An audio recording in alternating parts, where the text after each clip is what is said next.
Ito yung tinatawag na indigo bar mga kasingko. Yung kanyang kulay parang opal, pero yung bar niya hindi siya red, hindi siya blue bar, kundi parang maroon. Kaso, maganda siya. Ayun o, makikita niyo yung kulay niya. Opal. Ang ganda ng pagka-black checker niya. Ito ata yung tinatawag nila parang velvet. Ayun, ang ganda niya. Mukha siyang silver, wala siyang bar mga kasingko. Meron siya mga pula-pulang spot, pero wag kang pupunta dyan, makakagating ka ng aso.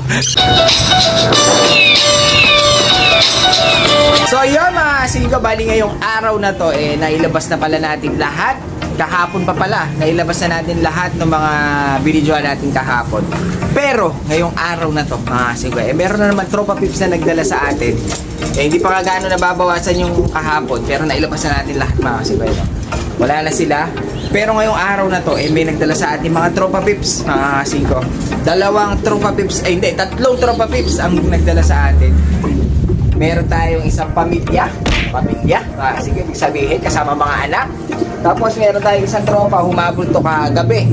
Kaso dahil madilim na, hindi na natin na-videohan. Pero mga puti yung mga yan, mga kasingko. Mamaya sisilipin din natin. Pero meron ako isang tropa na mukhang gusto na mag-quit, mga kasingko, kaya dinala niya yung kanyang mga alaga, pero kukunti lang, pero nakaklab lahat, mga kasingko. Wala atang naka-commercial, nakaklab lahat. Ang maganda dyan, pati training box ay binigay niya. Kahit pa paano, meron tayong lalagyanan. Dahil nga, yung mga training box natin na yun, medyo ginagamit din natin. Pag medyo maraming bagsak, minsan dyan na sila natutulog. Tapos nilalabas na lang natin.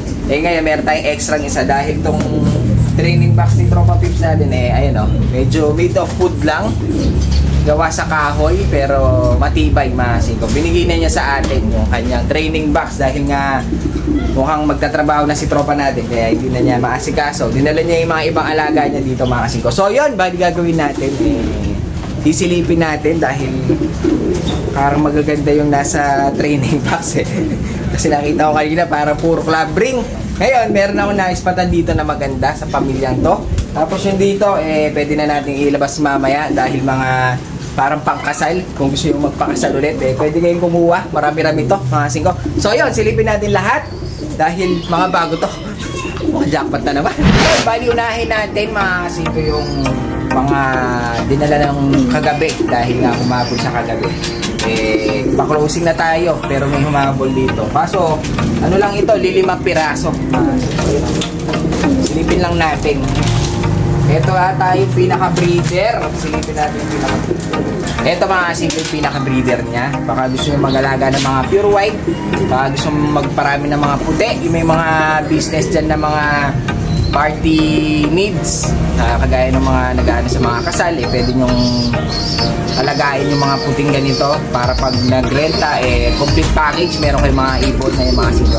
Pure white, pwede nyong paramihin, mga puti. Ito ata yung pinaka-breeder. Ngayon, kasama yung dalawang anak niya na halatang bata pa.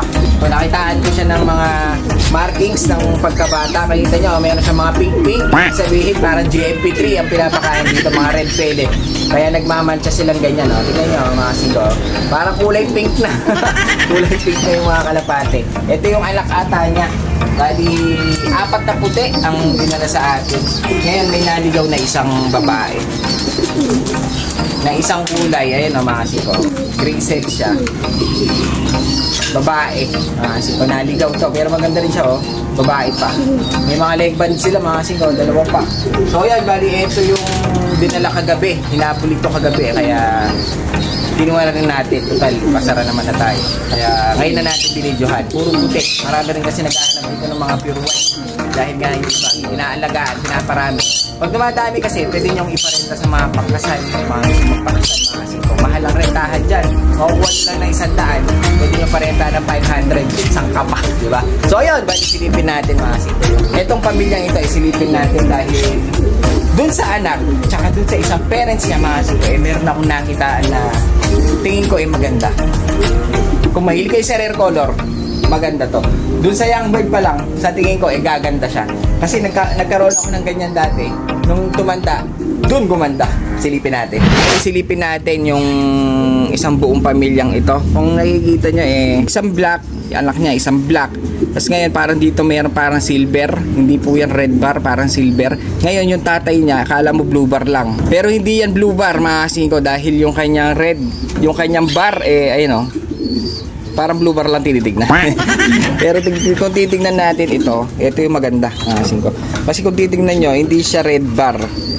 Hindi rin ito blue bar. Opal ito na indigo bar. Ayun o. Makikita nyo yung pakpak niya, kakaiba. Silipin natin dito sa medyo maliwanag. Ayun o. Ang ganda niya, mga kasingko. Ito yung tinatawag na indigo bar, mga kasingko. Yung kanyang kulay parang opal, pero yung bar niya hindi siya red, hindi siya blue bar, kundi parang maroon. Kaya tinatawag nila dyan na indigo bar. Ngayon, ang nilabas niya, mga kasingko, mukhang maganda. Dahil ito, itim lang ito. Dahil yung fairness niya isa itim. Ayun o, umiyak-iyak pa, pure black. Ngayon, meron ako nakitaan dun sa isang parang silver, mga kasingko.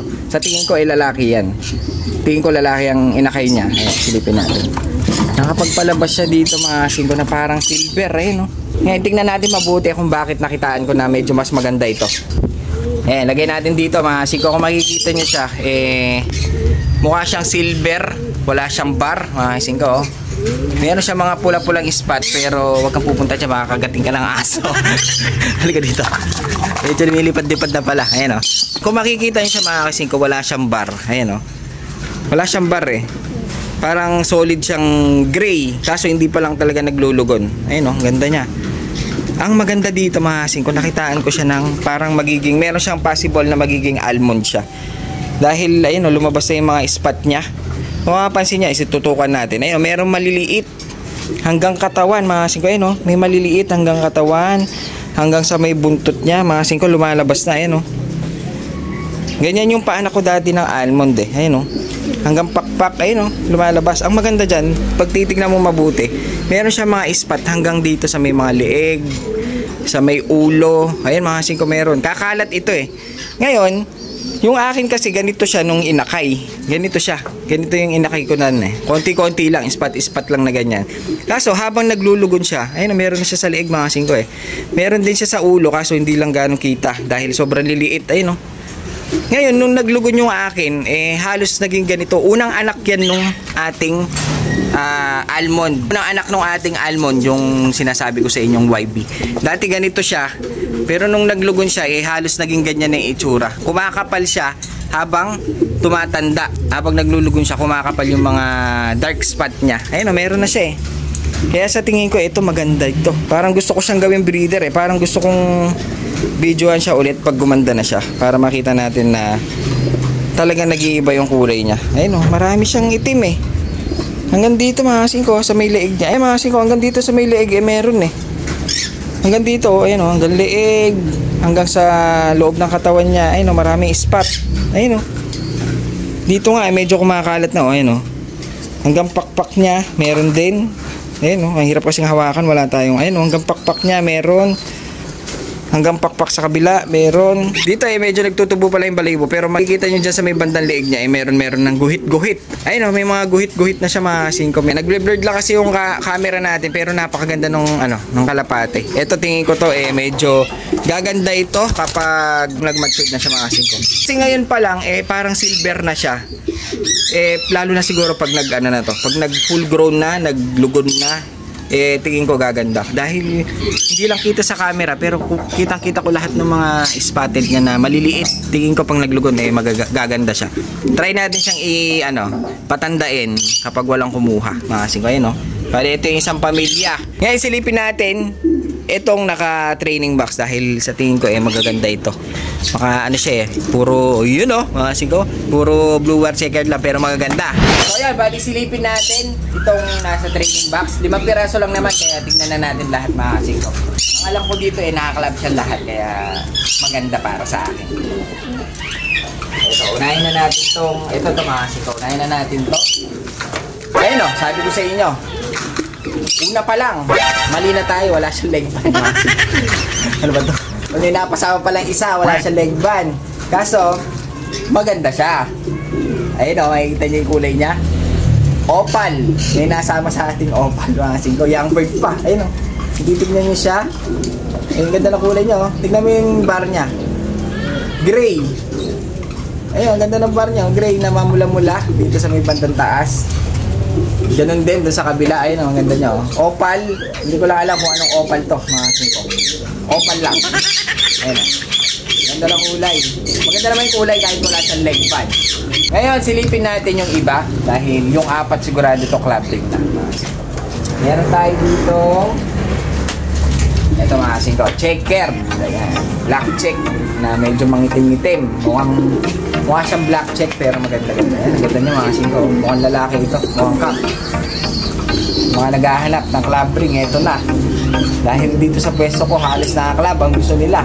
Mga commercial, mga bata ang bumibili. Pero yung mga binatilyo, halos club ring ang gusto. Ito mga singko, black check. Parang nasa Bulacan ito. Parte ng Bulacan. Ganda niya. Isa. Ito, silipin natin tong blue bar. Total, 4 lang naman sila Ito mga kasi, meron tayong blue bar na babae. Ayun o. Hen, mga breeder na mga matanda na Ayun, ang leg pan niya, N-Rock. Hindi ko lang alam kung club ring yun. Pero alam ko, club ang N-Rock o commercial. Ayun o. Ganda. Silipin na natin lahat. Total, konti lang naman. Ito mga kasi, ang ganda ng kulay na ito. Ayun o. Para siyang checker na parang pencil. Hindi ko alam kung anong kulay nito. Kung pencil na ba ito na marami lang makapal yung kanyang spot o checker pa rin siya. Parang hindi siya checker. Kasi pa yun, no? Para siyang pencil. Ayun, ang ganda ng kulay niya. Para siyang pencil na may puti sa pakpak. Ayun, no? White light. Yung kulay niya parang pencil na makapal. Bali, ito, kak siya, mga singko. Ang leg band niya, club ring din. Club ring din, NFC. Mga singko, ganda niya. Isa na lang. So, yun, silipin natin yung pinakahuli. Dahil 4 lang naman ito, ito na yung pinakalas, mga singko. Kung makikita nyo siya, ang ganda ng pagka-black checker niya. Ito ata yung tinatawag nila parang velvet. Ayun, ang ganda nyo. Medyo bata pa ito. Ayun, ganda niya, ripple. Yung checker niya mga singko, hindi kita-kita. Hindi siya kita. Ito ata yung black, parang black velvet na tinatawag nila. Pero black check, napakaganda. Ganda talaga ng mga black check mga singko. Bali, nakaklab dito ng Bataan. Ganda niya. Mukhang babae pa. Mukhang babae sa tingin ko babae. So yun, bali, ito lang yung mga binagsak sa atin. Ang maganda dyan mga singko, may nalibre tayong isang training box na pwedeng gamitin ng mga tropa pips natin. Kaya kung medyo nag-share kayo sa mga video natin at saka naka-like kayo lagi kayo nagko-comment, saka naka-subscribe kayo sa ating YouTube channel, mga singko, yung mga kailangan ng training box, pwede kong ibigay ito, mga singko. Bali, pipili na lang siguro ako yung talagang laging nanonood sa atin at supportive, mga singko. Baka kailangan nyo ng training box na extra, pwede na itong ating training box. Total, binigay lang naman sa atin to. Pwede kong pamigay, mga singko. Napakaganda rin. May release siya. Saka, ayun o, may opening. So, yun. Bali, yun lang yung mga dinala sa atin ngayon. May mga naka-club ring, may isang buong pamilya, tsaka may mga pwedeng pangkasal. Kaya, mamaya ilalabas na natin doon. Dahil puno pa yung nasa labas, mga singko Hintay-hintay lang tayo ng konti. Pag nabawasan, labas na natin to. Dami pa kakainin.